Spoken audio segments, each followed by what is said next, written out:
Thank you, David. You run a tight ship here. Thanks for having me. It's really exciting for me to be with you. And I just wanted to also say hi to Maria Akshurin, who helped me set up this talk. I actually know some people in the audience, which is very exciting to me. Before I continue, let me share my screen real quick.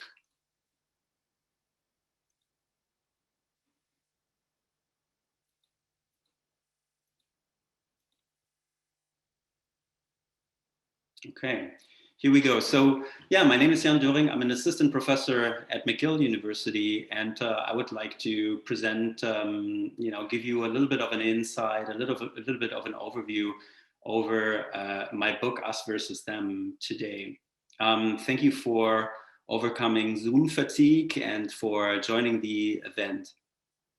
So the book looks at conflicts over the issues of crime, race, and gentrification in two racially integrated neighborhoods. And those neighborhoods are Uptown and Rogers Park. So of course, it's a particular pleasure for me to present here with you today. I'm sure that many of you live on the far north side and know the area very well. So hopefully I can get away with what I'm planning to say today. And if not, I'm sure I'll get an earful in the Q&A, but it's a very different way of presenting this, of course, to first of all, to a knowledgeable audience, and then also to an audience that's familiar with the specific context of Chicago, and that I'm truly excited about. So I'm really looking forward to hearing what you have to say. Just a caveat with that local rootedness of the study in Rogers Park and Uptown. I should stress that I'm not ultimately interested in these cases per se, but I'm interested in general social processes, right? So I'm sure many of you are familiar with W.E.B. Du Bois's classic study, the Philadelphia Negro. It's one of the first systematic empirical community studies in the United States. And what Du Bois does in that book, if you know it, is he zooms in very, very deeply into Philadelphia, which is the city that he studies. But he doesn't really do it because he's interested in Philadelphia so much. He takes Philadelphia as a site to learn something about the situation of Black Americans in post-slavery cities, right? So general social processes from a specific case. And I cannot compare myself to Du Bois, right? And wouldn't want to, but in this particular way, my work is similar to him, right? I'm using the same method.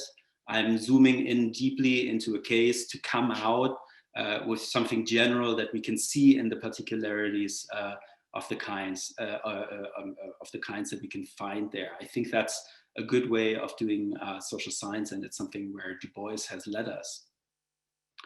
So a basic point of departure for the book, and I know many of you know this, is that in the United States, crime, race, and neighborhood change are simply very, very closely connected to one another. It's a fact that white Americans tend to be quite afraid of Black crime, and that makes it challenging to have racially diverse neighborhoods. And you might know that Rogers Park and Uptown do, or at least when I did my fieldwork, although I did some research last night, probably still do to some extent have a gang presence and some amount of street crime. During my fieldwork, it was the case that about 5 people were killed each year in each neighborhood, and many more were wounded.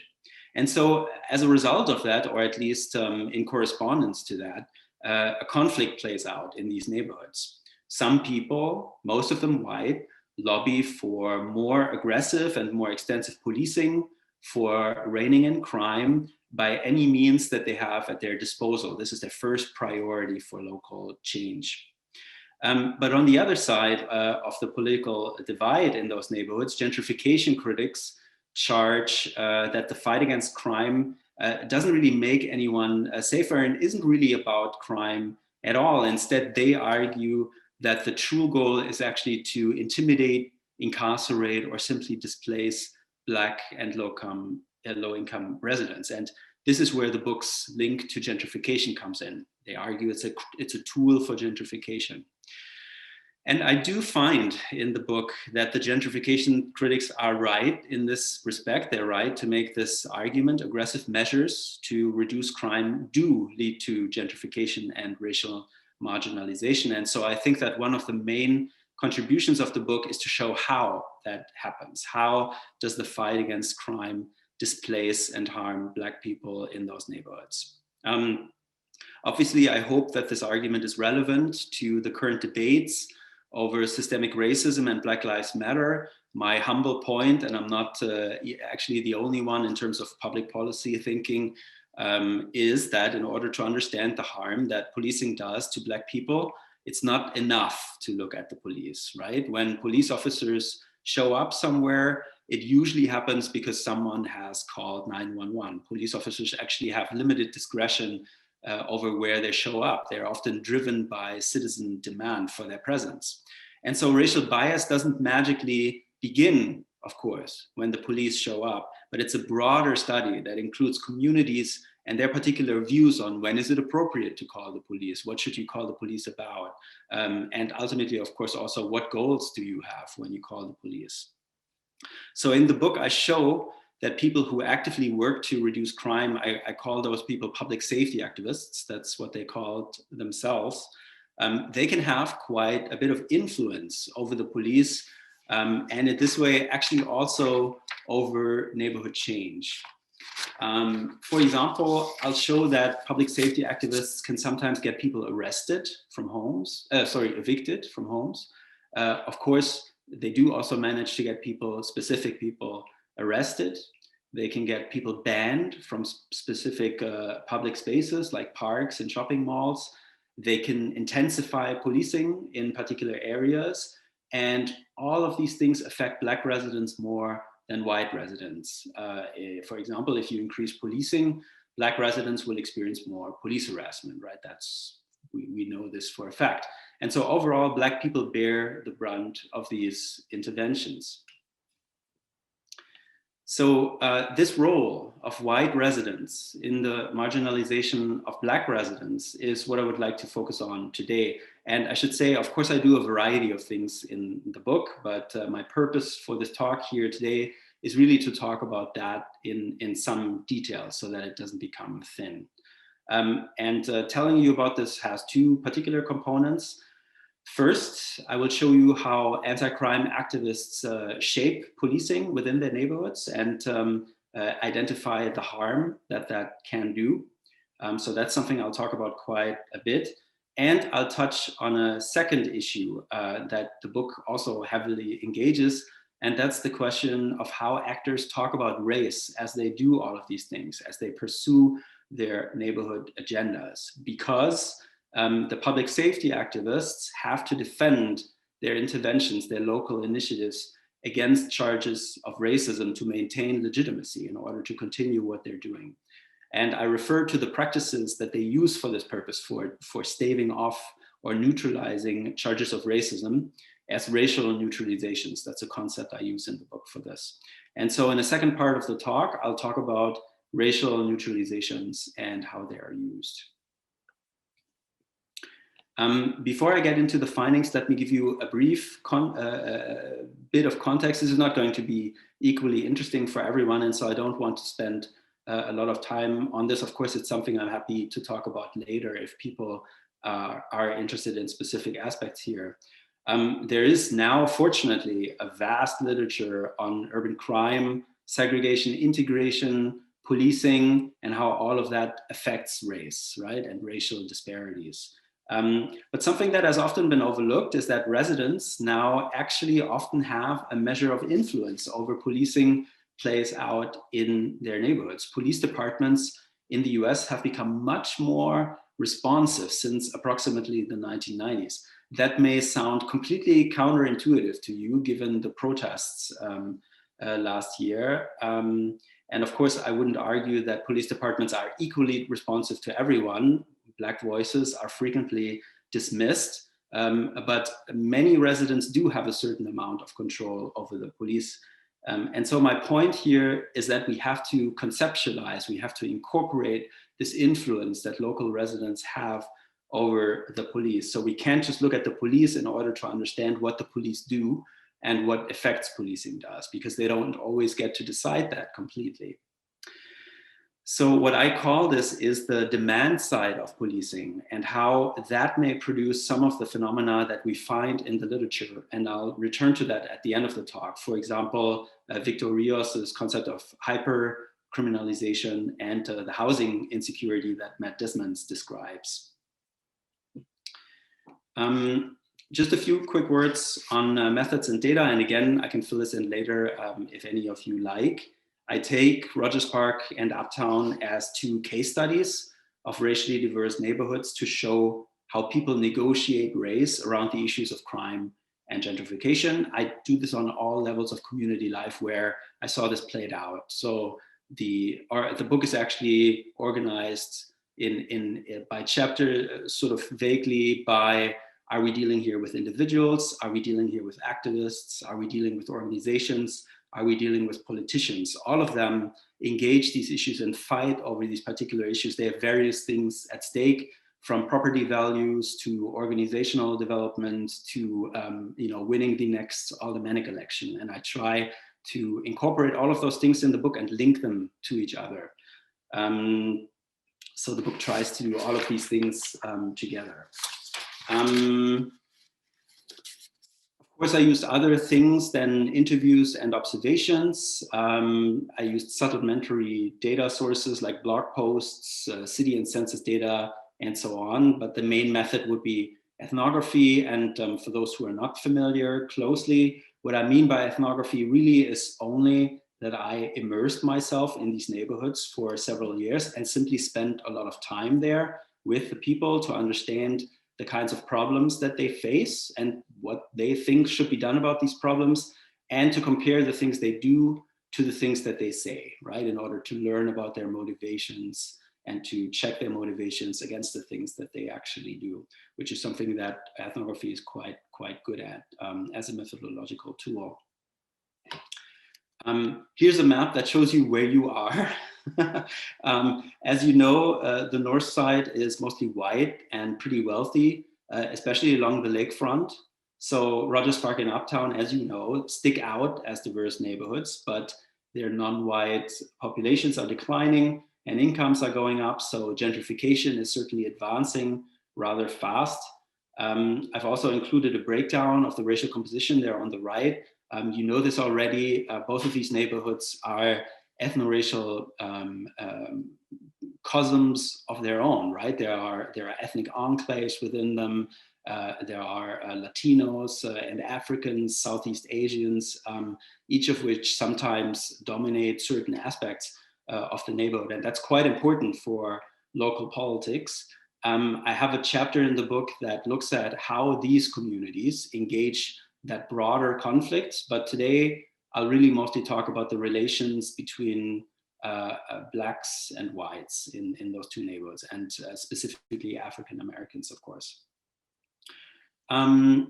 Okay, so much for the context for now. Now let me tell you about the first part, about how anti-crime initiatives produce racial marginalization and how public safety activists can get those kinds of things done. And then later, I'll turn to the racial marginalizations that keep up the legitimacy of this work.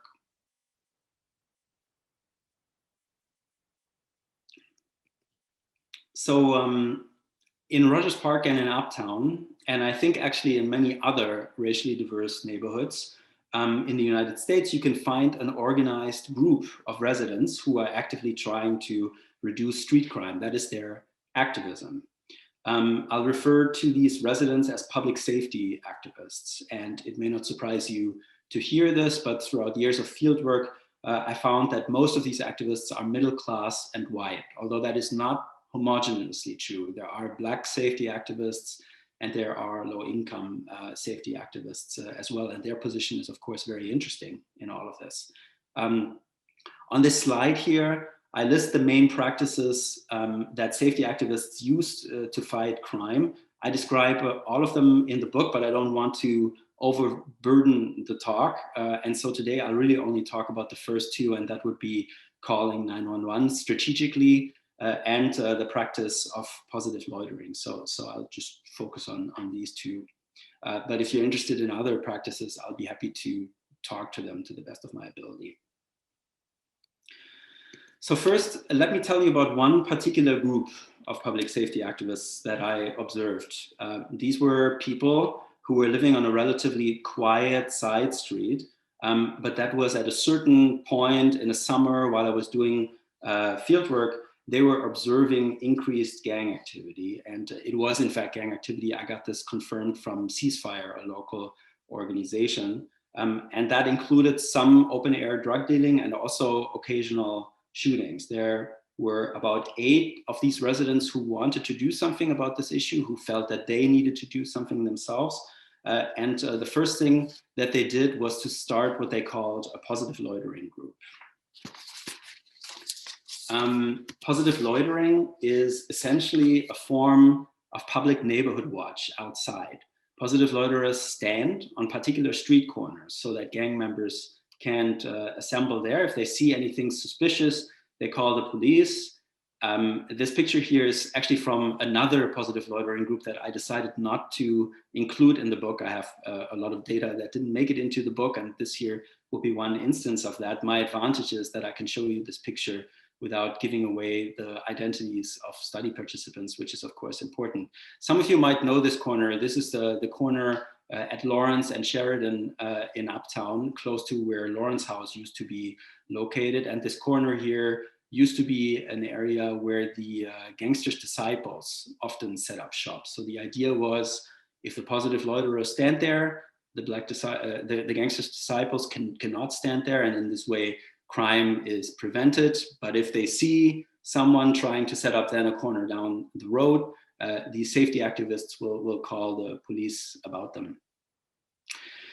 So I don't know, I get this question sometimes. I don't know if positive loitering actually reduces crime, but I do know that it builds political pressure and has an effect in that way. So, and this is easy for you to imagine, every event in essence is a little protest. It shows that people are unhappy with crime in the area, and that's bad press for the people who are in charge, the police district commander and the alderman, the local alderman. And so I repeatedly saw that those two actors, the police commander and the alderman, became very attentive to the needs of residents when they saw that they were forming an organization and standing outside protesting about crime. Another thing that draws attention from these actors are large numbers of 911 calls. And this group of positive loiterers that I'm describing here, they called 911 a lot that year. And I really mean a lot, like several times a day. And not only when they were standing together outside, but really in a very systematic, deliberate fashion. And very importantly, they linked these 911 calls to a specific building, namely the building where they thought the gang members lived, right? This had quite an effect. After a couple of months, the alderman for this neighborhood reached out. Like I said, this draws attention. The alderman set up a meeting where he invited the landlord of that building that was being suspected of sheltering gang members. He also invited the positive loiterers and a police officer. The point of the meeting really was to get the landlord to evict the tenants. And those tenants would be the tenants that the positive loiterers had identified as problematic, right? So they were taking the word of the positive loiterers for these are the people we need to get rid of in this particular neighborhood. They are at the root of the problem. The landlord at first was actually not at all cooperative. After a while, it became clear that he worried about retaliation. He had seen one of the men in question carry a gun in his house, and he was worried that he would be drawn into this conflict if he were to evict him. But the alderman and the alderman's assistant, they leaned very, very heavily on him. They threatened high fines if he wouldn't stop the problems that were allegedly rooted in his building. Here is an excerpt of what they said. So the alderman said, over 100 911 calls for this building over the past 6 months. That's an amazing amount of calls for one building. The alderman's assistant added, you are responsible for making sure your building is well run. If you don't, the city will send its entire fleet of building inspectors, and they are going to look at every foot of your building, and it's going to be very expensive. And to reiterate that, the alderman said, the next step is going to be ugly. I don't know if you understood us.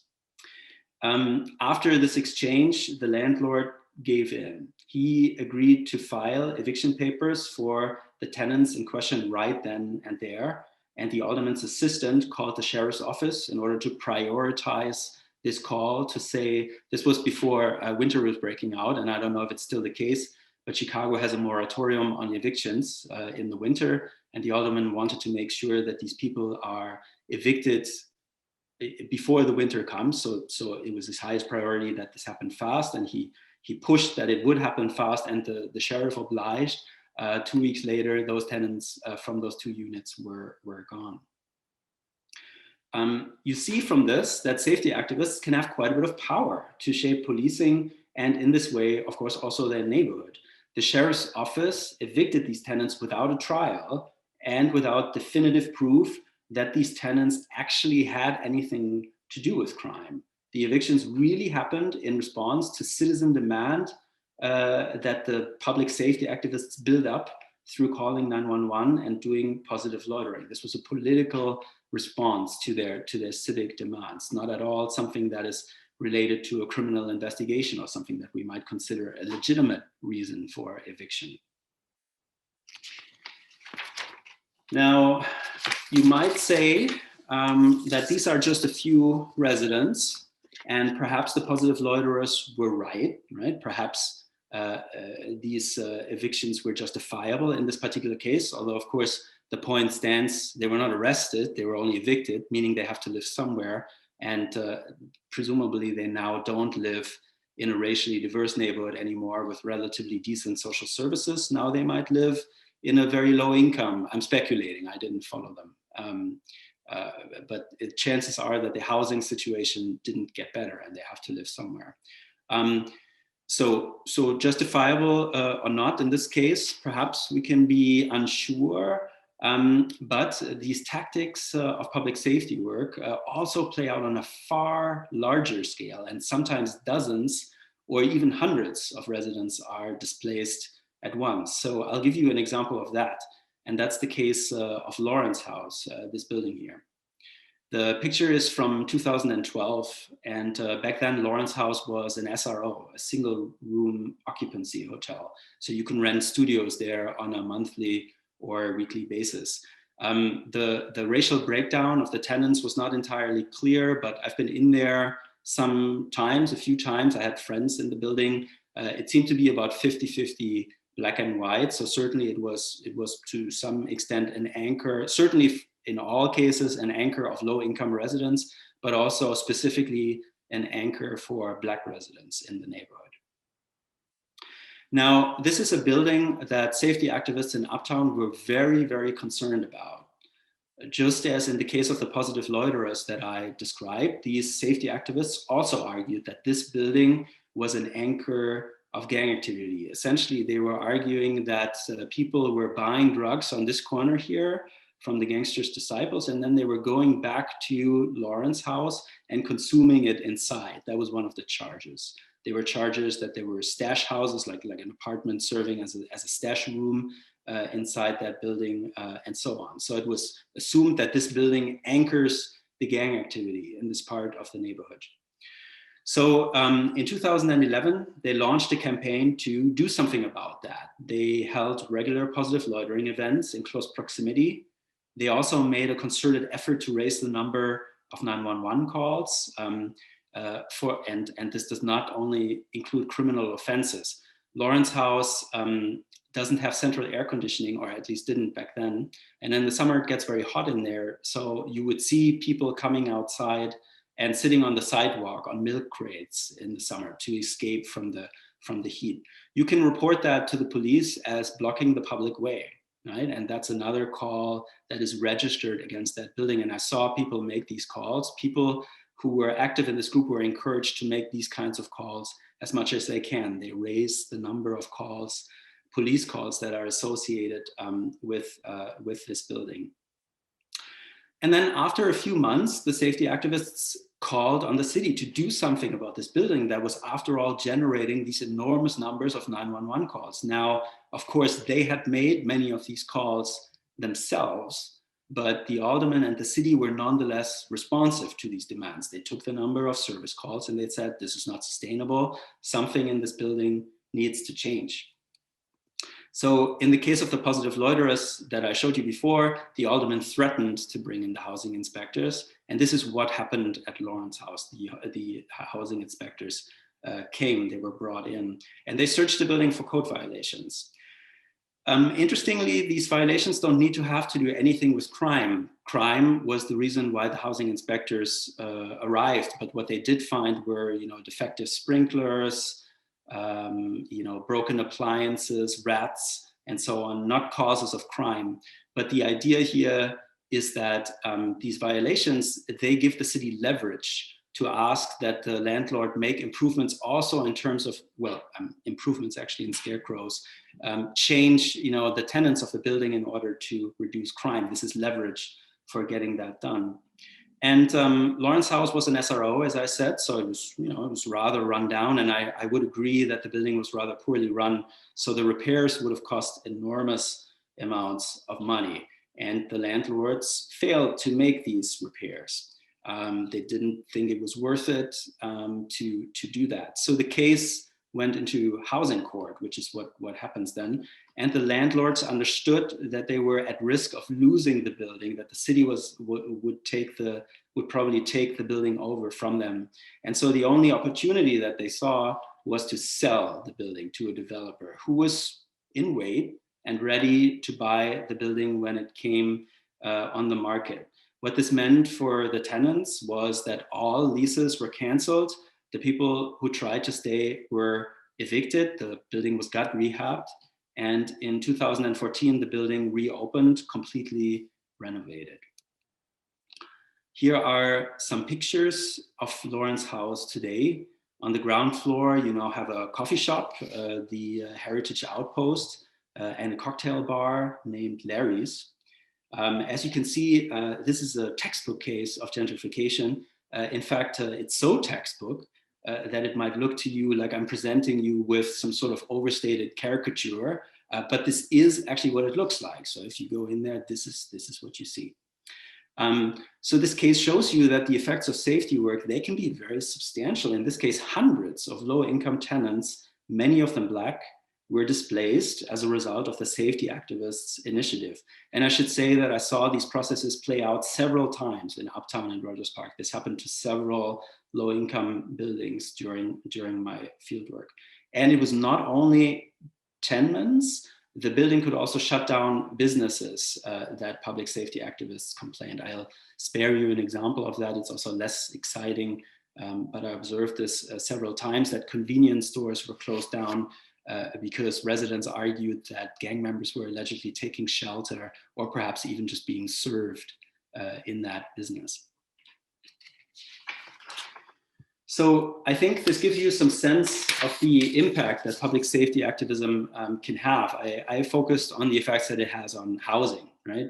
Calling 911 and doing positive loitering can lead the city to make interventions that produce evictions and housing turnover. Of course, calling 911 a lot also encourages simple, plain police harassment on the street, more police stops, more interrogations, probably more cases of violent altercations. I don't have data on that, but it seems commonsensical to me. And the pressure that you produce there is also something that is felt throughout the neighborhood. If you push landlords that they are responsible for keeping crime under control in their building, their own racial biases may come through, and they might then evict Black residents, Black tenants more than white tenants, right? Perhaps they even think that that is what the city actually wants them to do. It's hard to say. So in other words, Black people, they really bear the brunt of these interventions. And that raises the question of resistance. If you're from the North Side, you know that it has an active set of community organizations, many long-time activists. And of course, this question rose for the public safety activists too, right? They were asking, will there be pushback? Will there be resistance? And as you can imagine, the safety activists were quite worried and aware that they could be charged with racism. And this happened to them quite frequently, actually, that there were altercations with people who saw all of these efforts as racism at work, right? And charged them with that. And so this is the second part of the talk. Public safety activists actually had to manage that actively and creatively. They engaged in a lot of strategic maneuvering to prevent charges of racism or to respond when those charges happened. And these are the things that I refer to as racial neutralizations, things that you can say that might prevent or diffuse charges of racism.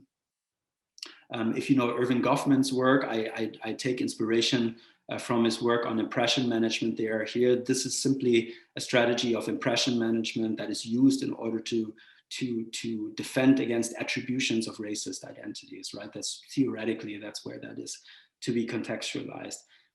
So let me just report for you 3 practices of racial neutralizations that I saw repeatedly among the safety activists when I was doing field work. First, the safety activists really wanted to avoid as much as possible the impression that safety activism could be a type of white on black aggression. Now, there were some black safety activists, and those were, of course, incredibly helpful because they allowed the safety activists to dismiss this argument to a certain extent, but there certainly weren't many. And so the safety activists frequently invited or tried to invite Black participants. They did this even, and I would say they actually did it especially when Black residents criticized them, because it made their efforts appear more inclusive. They said, not only can Black people come, critical Black people can come too. We'll be happy to have everyone, right? Here's an example of this.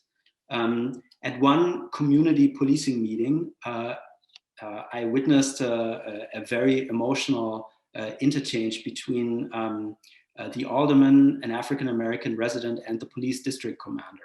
Here's what happened there. The African-American man complained about police harassment, and he linked that to the safety activists' practice of calling 911 so much. The man reported that he had been stopped by the police 3 times over the last 2 weeks when he was driving around the block looking for parking. And so when he was stopped, said that he asked the police officers, why are you stopping me? And the police officers had said, we are doing it because neighbors are calling 911 about suspicious cars circling the block. And so the man addressed the alderman and the audience and said, why would anyone call on me? I'm just going home.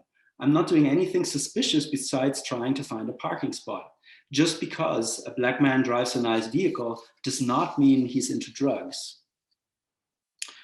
The complaint here, of course, is that the safety activists call 911 on him because he's Black and drives a nice car, which activates racial prejudices in whites, right? If that is the case, the man must be selling drugs, right? So the story goes.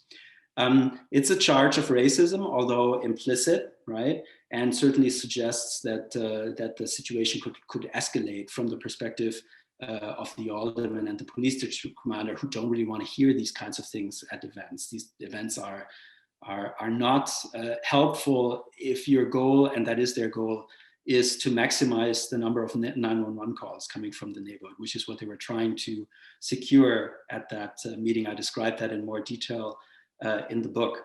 So how did the safety activists respond? First, I should say that they actually applauded after the man made the statement. And so this is important to say, there was a baseline of emotional support, of empathy for his experience.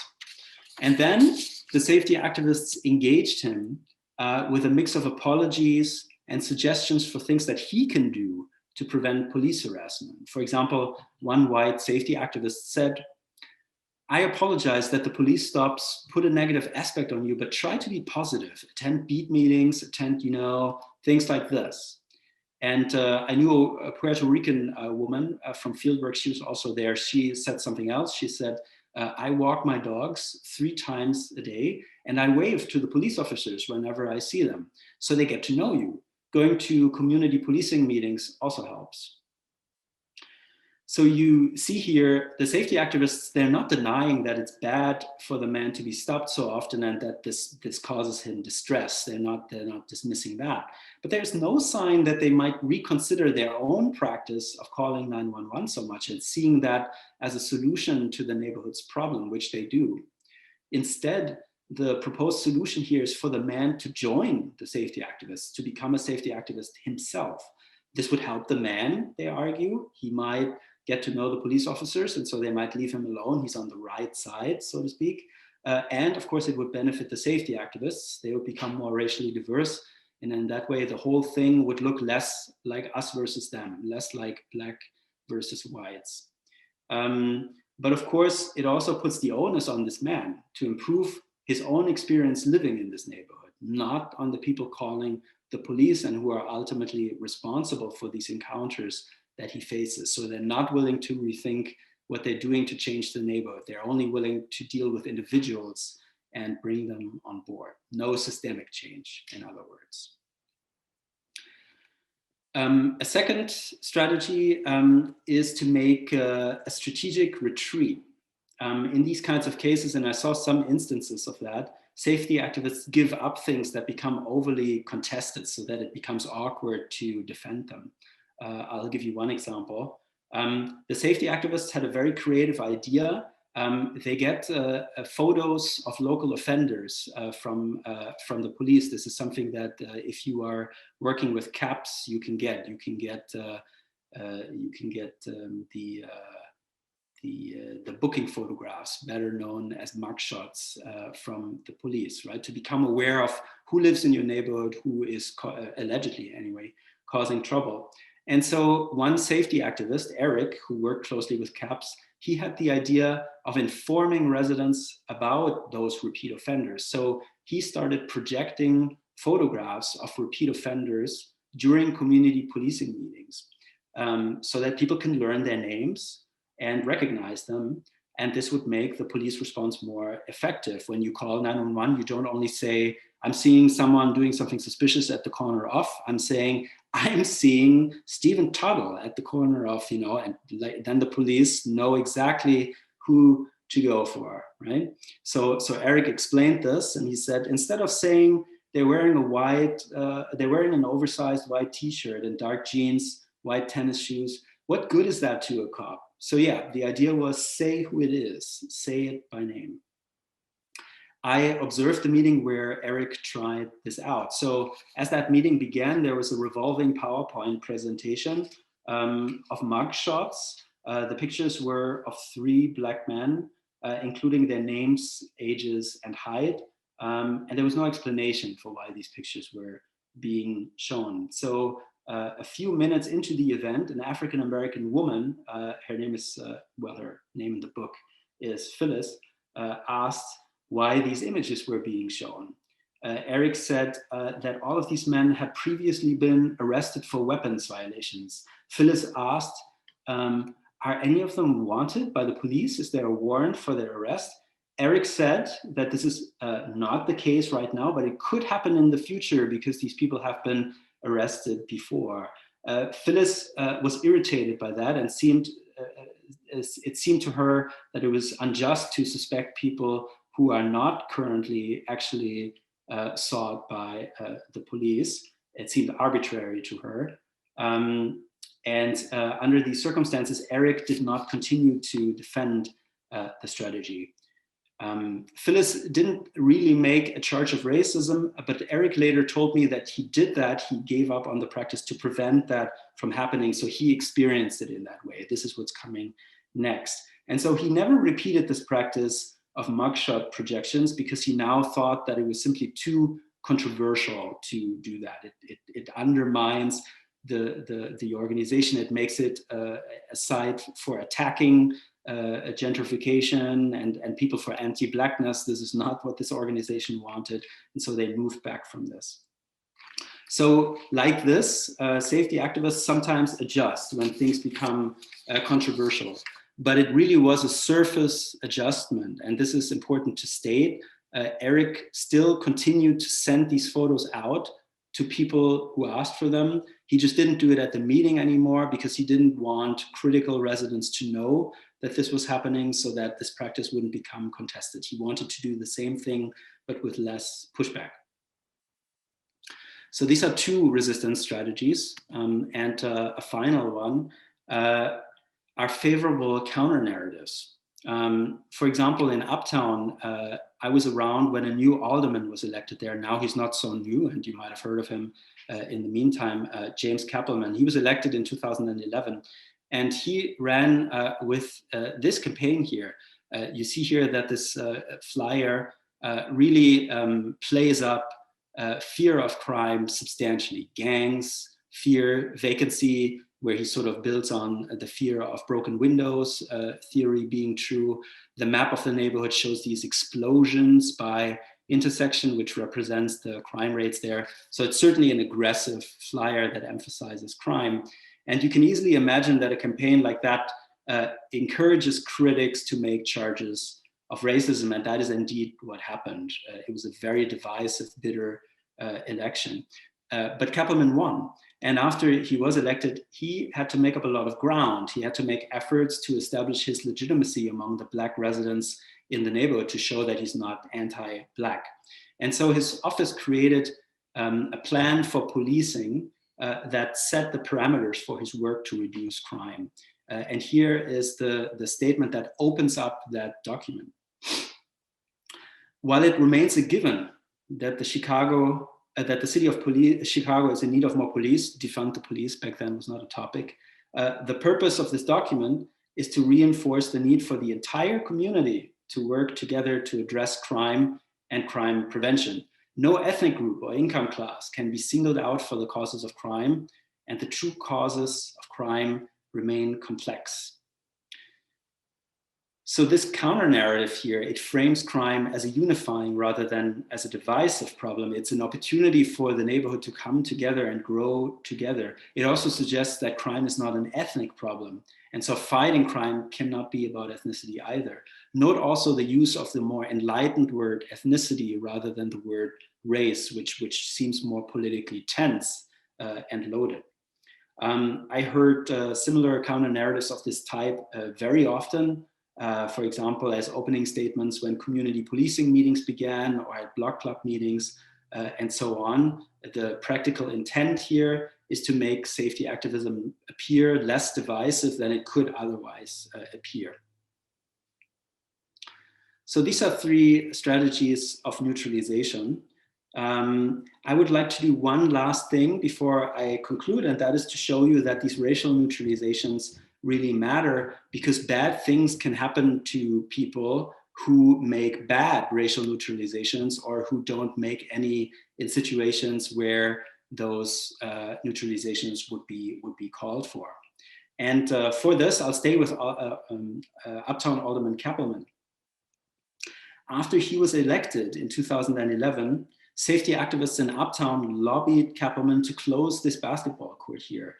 This court is used mostly by Black residents, and the safety activists claimed that this is a gang hangout spot where also young people are recruited into the gang. They had wanted to close this park down for a long time, the basketball component for a long time, but now they had Alderman Kappelman in office who might be more supportive with that effort than the prior alderman, and so they made a request and Alderman Kappelman obliged. He approved the request, so the basketball court was closed. Now, local anti-gentrification activists in this neighborhood launched a campaign to resist that. They really did a lot of interesting things that I find fascinating from an activist perspective. I describe all of these in the book, but one decisive success that they had was that they managed to bring the Chicago Reader on board to pick up the story. And that article in the Chicago Reader became a real lasting problem for Alderman Kappelman, because Alderman Kappelman, just recently elected, seemed to overestimate the kind of power that he had as an alderman. And so he threatened the journalists to say, if you make the story about race, I will not talk to you again. But the Chicago reporters, journalists, being good journalists, reported that threat. And that, of course, became a real problem for him. It is, in a way, if you wish, the smoking gun for his critics.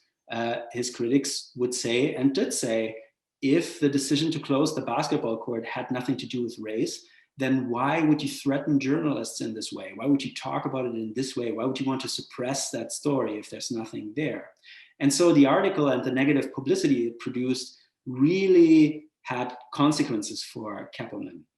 The Park District decided to go around Kappelman and reopen the basketball court, I don't know how much you know about Chicago politics, but this is unheard of in Chicago, that an institution does something in a ward without the alderman approving of that. That never happens. So this is one of the few cases where this happened. They didn't want to get drawn into this controversy. They were running for cover, in other words. And Kappelman now for some time, and I think to some extent still today, although I'm not entirely sure, he had a citywide reputation as a racially dubious leader. This is how people knew him throughout Chicago. And so the media in Chicago scrutinized his work very closely. There were many articles on gentrification and racial displacement during his first 4 years in office. Arguably, this case was what initiated that media scrutiny. So he didn't have to step down, but there were consequences as a result. And this shows you that these struggles of fighting for the legitimacy of these interventions is it's not just about how you feel about yourself or individual interactions in their specific context. It has durable consequences, sometimes material consequences for the neighborhoods. These legitimations, they really do matter quite deeply. Okay, so I think I'm over time a little bit, and so I'll wrap up. I'm almost finished. So I'll just outline some implications. I'll begin with the material I covered just now. I described how activists use racial neutralizations to defend their interventions and why these neutralizations matter. In terms of theory, where we would locate that finding and that argument, this crosses over really into the sociology of race, and that is not something I have focused so much on today, even though it's a major theme in the book, but I'd just like to say a few words about that. As you can imagine, the safety activists were very committed to the idea that they were not racist in any shape or form. This is not what they were thinking. This is not how they thought about themselves. And so they were certainly trying to defend themselves so that they feel good about what they're doing. This is not surprising. They were doing work that other people also wanted done, but they exposed themselves and did it. So they said, why is it that we're being criticized so much for this? They thought it was unfair. But more importantly, they need, as I just argued, these favorable presentations of self to defend themselves against charges of racism. And so they did these things that I mentioned. They tried to recruit more Black participants, make strategic retreats, and spread favorable counter narratives. Because when these neutralizations fail, sometimes their efforts are rolled back to a certain extent. I show how this happens in the book in several other cases. I showed you the basketball court, right? This is now reopened, right? There were other cases where the anti-gentrification critics scored some victories, and these were always cases where people made themselves vulnerable to plausible charges of racism, and for that reason had to give in to a certain extent. So these battles, even though they're ideological battles, how is your action to be interpreted? Not, for example, how is the money being spread around? Even though they're ideological actions, they have material consequences. They really matter in shaping the form of the neighborhood. And that's something that the book begins to entangle. And it's something that I'm hoping to do more work on in the future. How does that play out in other sites? The main thing I focused on is to demonstrate how residents influence policing and other institutions of social control. And I showed that this often marginalizes Black residents. Let me just recapitulate that a tiny bit. They were able to get the sheriff's office to evict people and to get priority status in doing so. They were able to get the city to intervene in cases of purportedly crime-ridden buildings. They shaped police priorities and intensified policing in certain areas. The case that I showed you of the man who was driving around the block looking for parking was in one of those areas where safety activists were currently pushing for heavy patrolling. And so this can, in a way, also be attributed to them. I talk about this more in the book. So all of this gives you the sense that there is a non-trivial amount of power there that comes to these residents. And I think this finding about non-police actors shaping police priorities is consistent with some other strands that we find in the literature, even though there's not so much work on it yet. But particularly Forrest Stewart's book, Down, Out, and Under Arrest, makes this argument as well. And finally, I showed, as a final effect here, modifications of public space, right, that the safety activists could also do. So stepping back, the implication of these findings is that we can't think only about the police when we study the racial harm that policing may cause. There's a demand side that shapes policing and social control. And against the backdrop of these findings, I think it's reasonable to expect that this concept of demand side, resident demand side, may be useful to explain other findings that we have in the literature. And I'll just talk about two well-established ones, and then I'll wrap up. So you might know Victor Rios' book, Punished. It's now a classic on criminalization. He portrays hypercriminalization in Oakland that Black and Latino young people experience. Perhaps the aggressive policing that he describes in that book actually has something to do with the fact that Oakland is gentrifying and that some residents want the police to crack down. So in a way, the police is just not a rogue actor that is doing things that no one in the community wants, but rather it's listening to some people and doing what those people want. And in an influential article, Matt Desmond and Nicole Valdez, they discuss evictions that result from nuisance-building interventions. They find that these interventions happen especially in racially diverse neighborhoods. Milwaukee is their case study. I would say perhaps these nuisance interventions happen in racially diverse neighborhoods in particular because residents there are particularly anxious about crime. They have Black neighbors, and for this reason, they push the city to crack down on buildings for low-income tenants. So in other words, I think there is a case to be made that this mechanism of demand-side pressure is not really unique to Rogers Park in Uptown. And this is where I'm returning to the beginning. I think this is the general that we can find in the specific. I think that this mechanism we may be able to find in other racially diverse spaces in the US. And when we want to think about how we change policing, this is important to keep in mind. We can't ignore the fact that agents of social control frequently actually do what they do in part in response to citizen demand and pressure from citizens. I'll end it here. Thank you so much for your attention, and I really look forward to your questions and comments.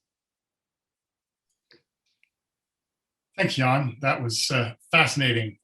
Well done. I'm going to, leave it open to folks if they want to perhaps raise their hand so I can kind of keep track. I don't see any questions in the chat necessarily, but I don't think that means we don't have questions out there. So if you know how to raise your hand in Zoom, please do so. Otherwise, just go ahead and unmute and we'll do our best to kind of get everybody's question in as we are able.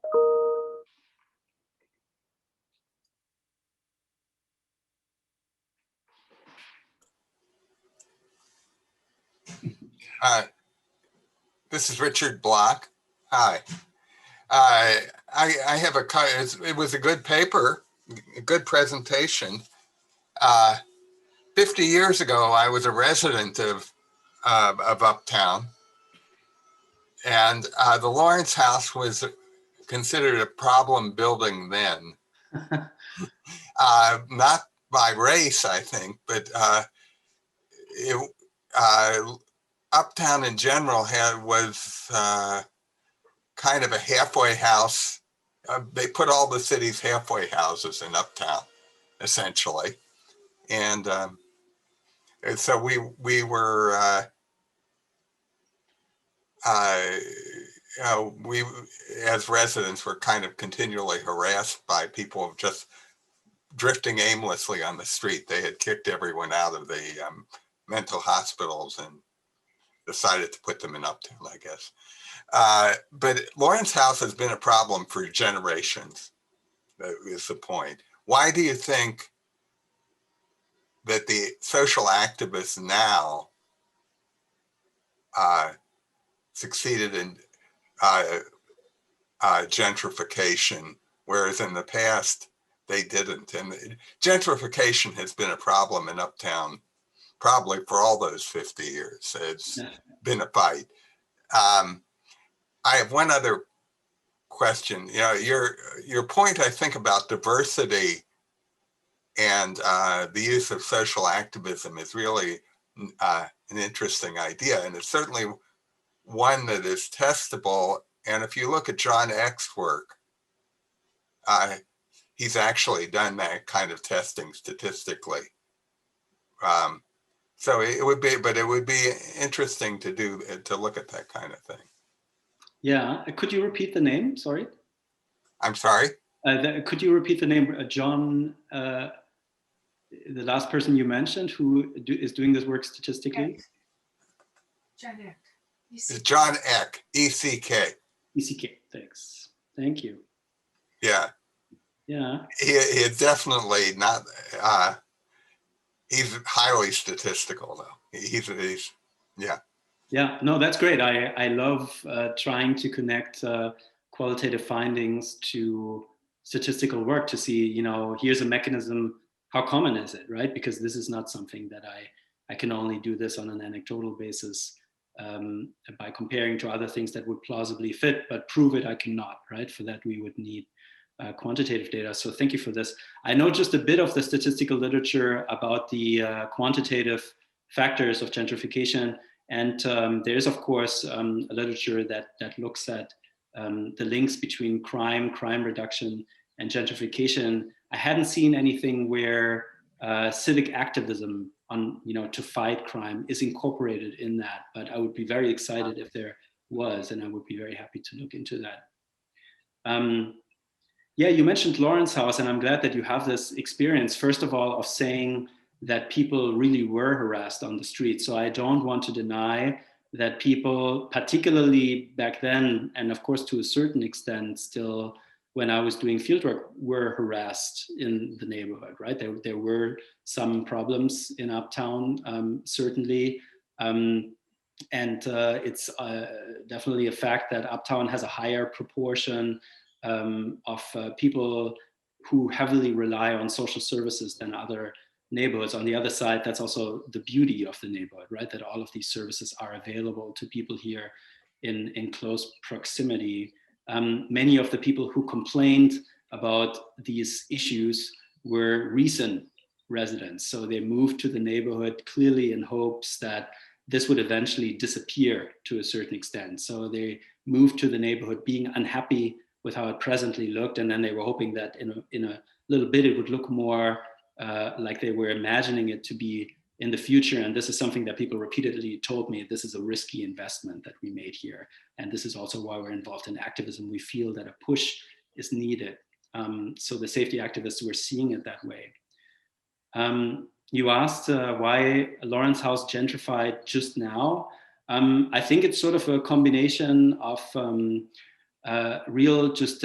materiality of housing and the strength of activism. So from the materiality of housing, the building just declined ever more and was not really kept in a condition where you could really still make a lot of money with it. The repairs that the inspectors were requesting were too expensive to shoulder for a reason. Really nothing had been invested into that building in years. And so I think the landlords were saying, okay, we'll squeeze this building for the last remainder of rent that we can. And then at some point we'll give it up. And so for that reason, they were more prone to give up when they were threatened with legal consequences. And then on the other side, the people who were pushing for them to do that, who were pushing to give up the building, to do something about the building, they were much more organized than they had been at any time in Uptown's history. They were sort of beginning to gain dominance in local neighborhood politics. They had just won the aldermanic election to have a representative who was on their side. Before that, Uptown had Alderwoman Schiller, who was not so excited about these kinds of changes. I'm downplaying this. She was actually fiercely resisting them and would have never done something like that. And so the time was just right to get that done. That's what I would reply to that. Thank you for this question. Thank you, Richard. Diana has her hand up, and then I see the others with their Zoom hands up, and we'll start working our way through that. Diana? Yeah, thank you. This was very interesting. Excuse me, there's an echo, sorry. Let me fix that. Dave, can you turn off your sound?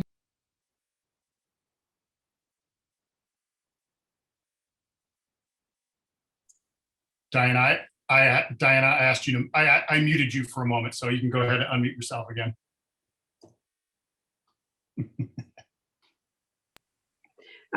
Thank you. It was a very interesting presentation. And I have to say, I started working in Uptown in 1967, which predates Richard Block. One thing that struck me from the presentation, just excuse me 1 second, mute yourself. No, just mute it. Was that I see the social activists asking for change, but unfortunately the change was seen as policing. So I guess sort of the question is, what other kind of change could you ask for? Because who wants to live next to, gangbangers and drug, nobody wants to live there.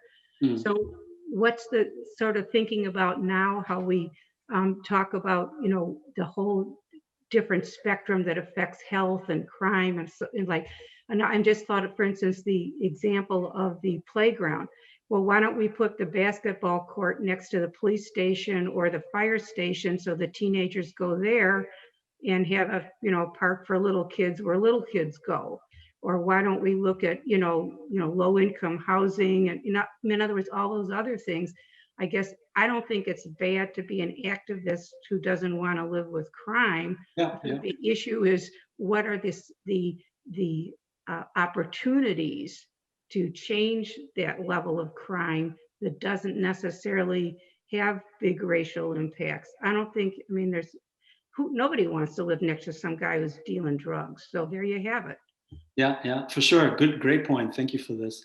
So I think that I was surprised when I was doing my fieldwork that there was so much division over fighting crime, because the statistics don't really show crime to be very high. There are these high visibility problems, shootings, homicides, but overall, these are not very high crime neighborhoods. And then when you have shootings, no one would want to be willing to tolerate that, right? So in principle, if under any circumstances you could imagine that a diverse neighborhood would come together and say, you know what, this is something we all don't want, let's do something about it, it could be an opportunity for that.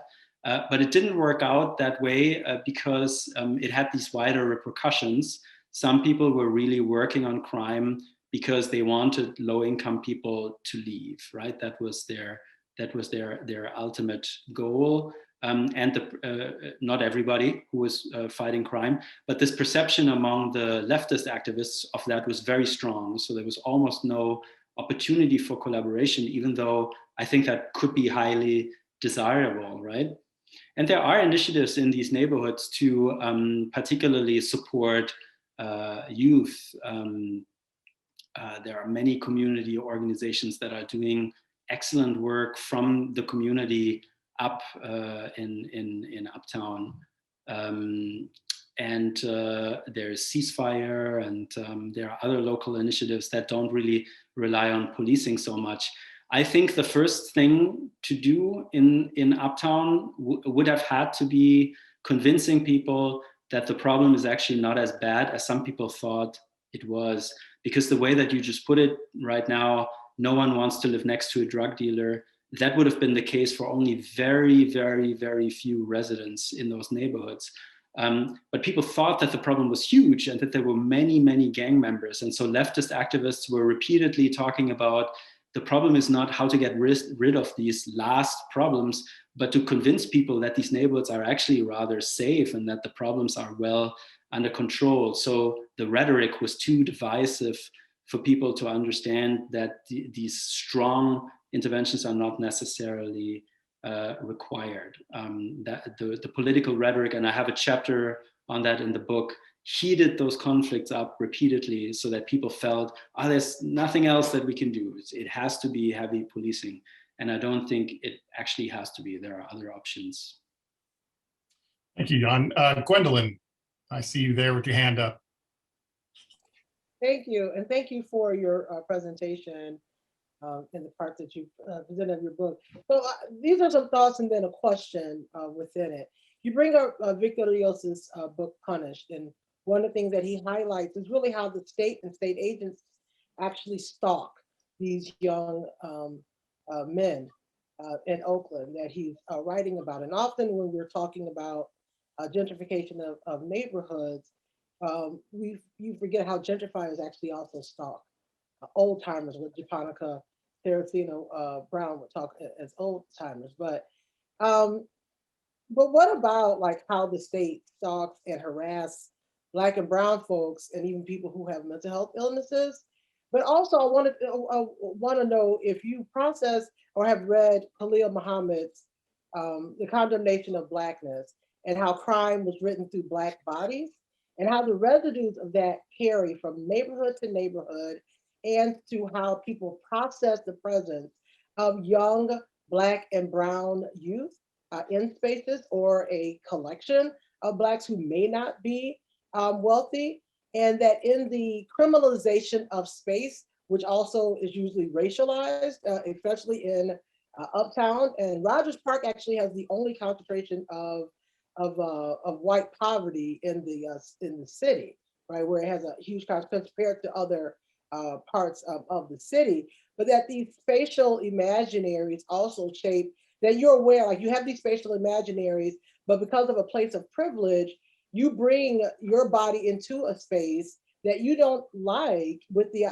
option. I mean, this is what gentrifiers often do, where I want to live here now. So you have to go, not about, we don't see these efforts of gentrifiers often looking to be activists prior to showing up to help people to assuage the impact of systemic racism and systemic inequalities, but about where I want to live and who I don't want to live next to, as if even people who commit crime, I mean, Randall Collins even says that though people who commit violent crime aren't violent all the time, right? But that these imaginaries have been so deeply attached to Black and Brown bodies that these Black and Brown folks get stalked and harassed on a regular basis.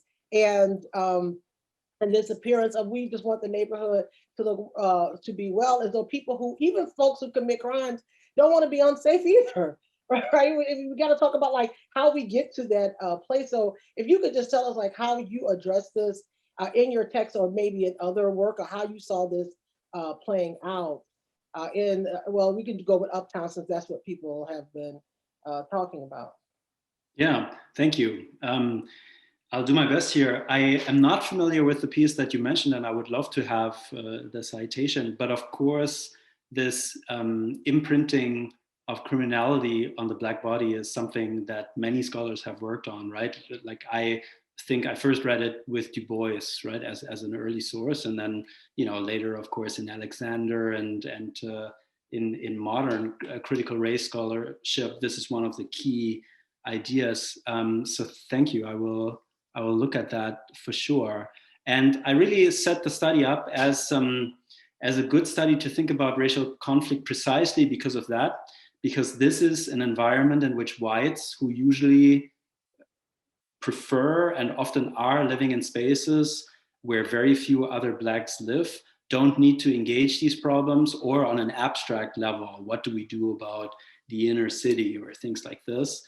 In this case, they actually did have to engage in it and see how they feel about it. Something that I saw repeatedly when people were talking to me with a bit of confidentiality, when I had built up some trust, the white residents, they were saying, I moved here, Jan, but I didn't think it'd be that bad. I used to think of myself as someone who's progressive and who's in favor of equal justice and affirmative action. I no longer think that so much. So people who were moving into these neighborhoods were becoming self-consciously conservative. They were self-consciously beginning to question the limited liberalism that they held true today. And it was precisely because of the things that you mentioned earlier. This was not something that they could live with. They were afraid. And they were afraid because they were overestimating these very, very few cases in which Black residents actually were becoming involved in violence. And of course, almost always in violence that harms other people of color, almost never somebody who's white. So in terms of racial politics, I found that very disturbing. The liberalism evaporated very quickly when push came to shove. And I can say that this happened often, and this ties into the second thing that you said. Many gentrifiers didn't even know about local problems. They knew where they have the money to buy something. And they saw that in Uptown and in Rogers Park, they can. And so they moved there, and they did not expect that there would be a gang presence, or for that matter, just loitering on the street at night. And so they were shocked to discover that, and often became activists because they felt, now I either have to sell underwater. This was after the housing crisis. So they had just bought, and now their apartments were worth less. Or I take this giant loss on my condo and get out of here. And so some people said, you know what, we'll stand and fight. So this is what turned them into activists. Thank you, Jan. Genevieve, I see you have your hands up, but I know that Sandra Crew had her hand up earlier. Sandra, do you want to? I don't know if we lowered your hand for you, or if you. Thank you so much. No, I lowered my hand because other people seem to be very engaged in the conversation, but wanted to say thank you. I placed a message in chat that I was really so pleased that you're going to talk about neutralization, how often Blacks are engaged so that racism can be masked. At Howard University, I get that all the time, that they want me to join something. And the something really is masking racism. So I really appreciated you bringing that out. My next comment is immediately I thought about the Black Panthers when you started talking about positive lottery. And if you look at the history of the Black Panthers, where they decided that they would confront police brutality and other forms of brutality in their community, so they would place themselves on the street. So there's some interesting parallels there, and I don't know exactly what they are, but just wanted to say thank you for the presentation and the opportunity to attend. Thank you, Sandra. Great. Genevieve? Oh, I just say, sorry, Jan, please. Yes. just say a word. The middle class, we know from the literature that middle class African Americans tend to avoid these kinds of neighborhoods because they're often grouped in, right? Like their class distinctions aren't recognized by the police, by residents, by people who you might sit next to at a town hall. And so it produces all kinds of awkward confusions, right? Where people are denied status that they worked hard for to attain, of course.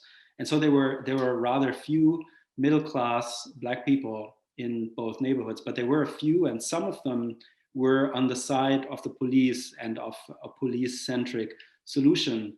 And these people were highly coveted. They were, just like you described, they were asked to be on any board. They were asked to be the face of any organization.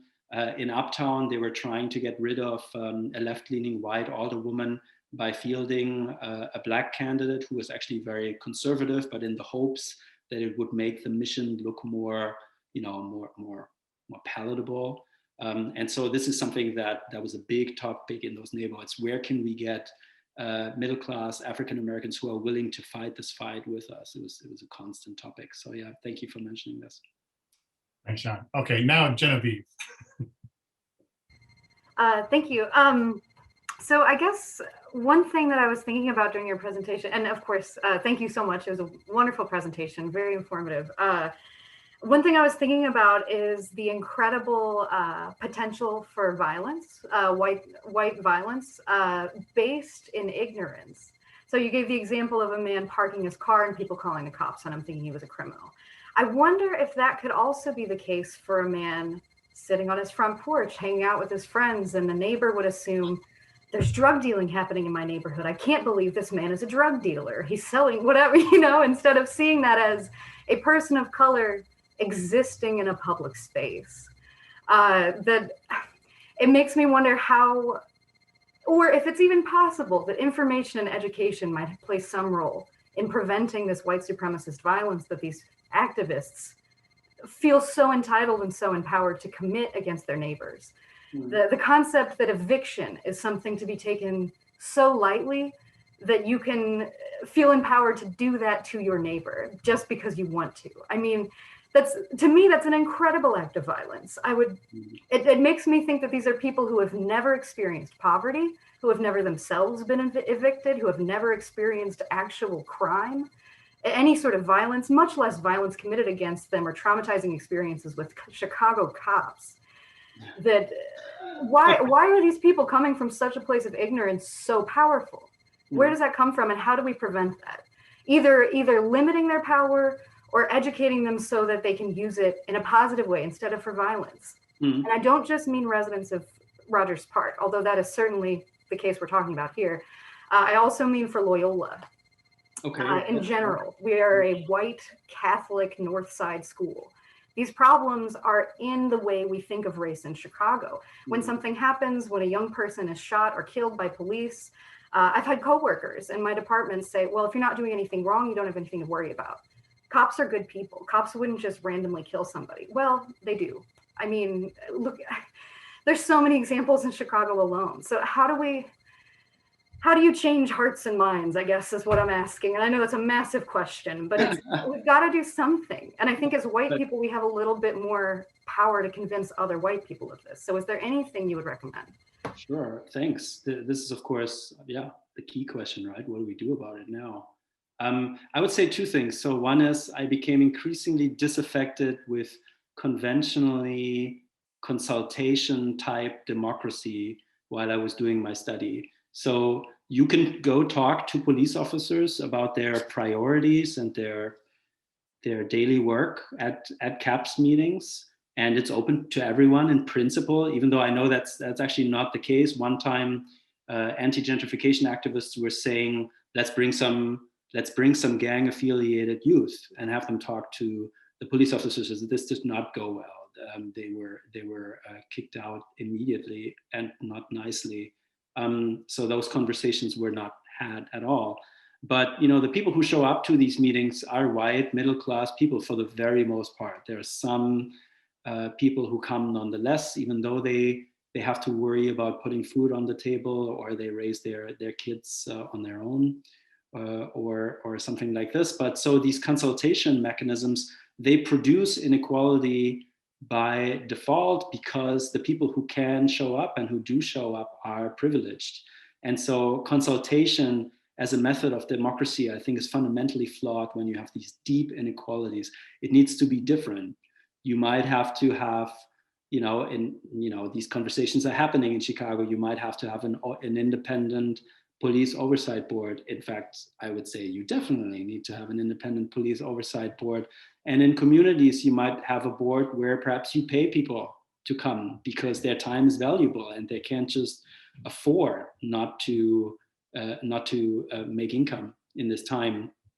And in this way, include more voices. Now, of course, would these voices then be heard just because they're expressed? I don't know, but I can tell you that often the voices don't even arrive with the decision makers, and so they have no incentive to do anything about that. So that would be one thing. And the second thing is there was community activism to educate particularly white people about that. I had the great privilege to be doing field work while Miriam Kaba was working in Rogers Park. She was running Project NIA at the time. They were documenting cases of police abuse against local people of color, horrendous stories. And they were running these workshops through the city where they were showing people what happens after an initial police contact, even if it yields nothing, right? Like even if you're falsely suspected, people might be expelled from school, people might become homeless and so on. And their message was, don't call the police, right? Just don't do it, right? Like call the police in a very specific set of circumstances, maybe, right? And aside from that, just don't call the police because it's going to make the situation worse rather than better. It's sort of like the demand side alternative to defund the police, right? Just the citizens decide to use it less. And I think there's conversations to be had there for people to learn to say, not to say, oh, okay, I'll call the police, then the police can figure out whether something wrong is going on. You need to know that often the police make the wrong call when they arrive. And so perhaps deciding that the situation is not so bad after all and you don't need to call the police. This is not going to fix all the problems that you just mentioned, but they're just two thoughts that I have on what could perhaps be done. Good. Emily Jones. Yeah, so I have a question about the presence of social services, especially in Uptown. So one of the things that I've heard a lot during the course of like my social work classes and stuff is social services and predominantly like white upper middle class communities. A lot of these people are like, we appreciate what you're doing, you're a great organization, you're providing great services, but why do you have to do it in our neighborhood? So I was wondering if you saw any of that sort of attitude during the course of your research, and if that presence of social services contributed to this like perception of crime of like, oh, there's a shelter here, so there must be crime here. Did you see any of those types of connections? Yeah, thank you. This was huge.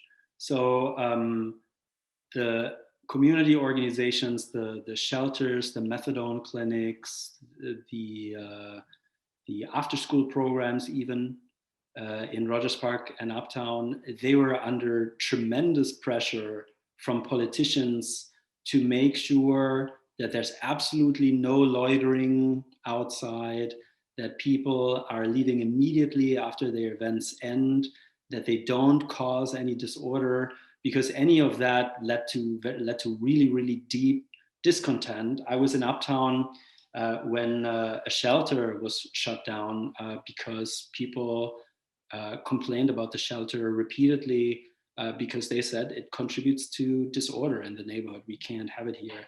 And so the community organizations were constantly being blamed for, first of all, trivial things, and secondly, things that they don't really have so much jurisdiction over, right? So it was a big problem for them. It was an even bigger problem when you wanted to start something new.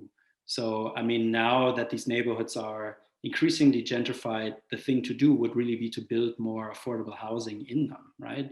And it's difficult enough, conversations were difficult enough to convince people to say, let's keep what we have. If you were saying, let's have some more, people were not with you at all. This was a non-topic. People rejected this outright, and aldermanic elections are sometimes decided over these kinds of questions, and it's often a losing issue because here again, consultation democracy, the people who show up tend to be those who own homes and so on, right? So it tends to be an unpopular idea, but I think it's absolutely crucial. Thank you. I think we have time for one more question if there's one out there. If not, I will just note that that last point, and particularly in Uptown, Jan Curl partnered, well, that's got to be 15 years ago or so, with two kinds of groups, two different groups within Uptown, at the invitation of one of the elected officials, state rep elected officials, to look at the state of affordable housing in Uptown, in part because there was such wide interpretations of how much is enough, whose is right. One side would say there's just way too many, and we need to knock it down, and the other side would say, you got to be kidding me, there's not nearly enough. I'll let everybody go back into Curl's research and find out the details, but the short answer is those who said that there was way too much were in fact incorrect, or at least they had a skewed perspective, I think it's safe to say. And I don't think it'll surprise anybody here that that was a highly racialized and racist infused conversation and analysis. So the work continues. Thank you so much. This was a great conversation, Jan. Very much appreciate you taking your time out and joining us. And thank everybody for coming. We have had 3 cancellations for speaker, or 2 cancellations for speakers in the upcoming weeks. But through some hard work and a bit of luck, we have 3 replacements. So do take another look at our schedule, and we'll go from there. Any final words from you, Jan, as we leave? Thank you all so much for your comments and for coming. I really do appreciate it. Very good. Thank you, everybody. Have a good weekend. Have a good weekend. Bye-bye.